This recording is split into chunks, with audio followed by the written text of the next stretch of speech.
Bonjour les confinés, moi c'est Gorkorn. Mais oui, Gorkorn, vous savez, je suis devenue un peu célèbre. Vous m'avez vu dans les chroniques du confiné numéro 1, numéro 2, numéro 3 et bientôt numéro 4. Alors je voulais vous dire que je suis nullement rémunérée pour cette petite, mais néanmoins magistrale prestation que je vous offre depuis quelques jours. À ce sujet, je suis donc à la recherche d'un emploi. Vous pouvez donc me joindre au 06 97. Et donc Gorkorn, c'est quoi l'idée là? Tu campagne de promotion? Hey, bonjour les confinés. On se retrouve tout de suite pour Victime 2117, le nouveau super polar de Adler Olsen.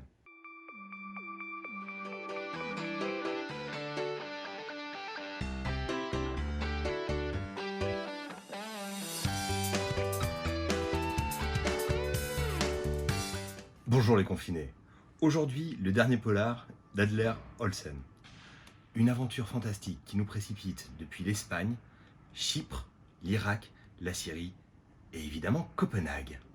La victime 2117 commence par une femme, c'est-à-dire la 2117e personne morte cette année en tentant de traverser la Méditerranée.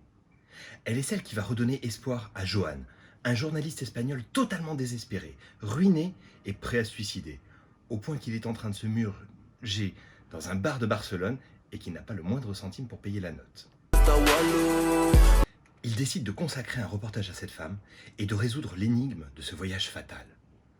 Suite à un article qu'il finit par publier, c'est Alexander qui intervient, un jeune gamer autoconfiné qui passe sa vie devant sa console. Il prévoit lui aussi de venger cette femme décédée à sa propre manière. Et surtout, cette femme va se retrouver au cœur d'une nouvelle enquête pour le département 5, celui que dirige Karl Mork depuis Copenhague, avec son fidèle assistant Assad, un homme au passé trouble que l'on croyait syrien. Cette 2117e victime, c'est la femme qui avait recueilli Assad lorsqu'il a fui l'Irak pour se réfugier en Syrie.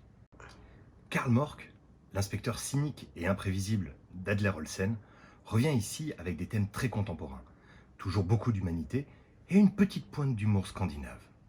Mais ce tome, bien plus noir et cruel que les précédents, considéré probablement comme l'un des plus aboutis, nous présente une ville de Copenhague et un Danemark bien éloignés de l'image que l'on s'en fait. Meurtres, viols, torture, séquestration, assassinat, corruption mentale, criminalité en bande organisée, l'auteur nous plonge au sein d'une ville totalement terrifiante et va explorer le monde entier puisqu'un terrible attentat se prépare. Oh, la bonne nouvelle! Au final, 572 pages excellentes, rien de mieux pour passer des heures en période de confinement et quelques adaptations en film des histoires de Adler Olsen qui ne manqueront pas de vous ravir. Ciao les confinés, on vous souhaite un excellent week-end, Gorkorn à la recherche d'un boulot et moi, et on vous dit à la semaine prochaine pour de nouvelles chroniques.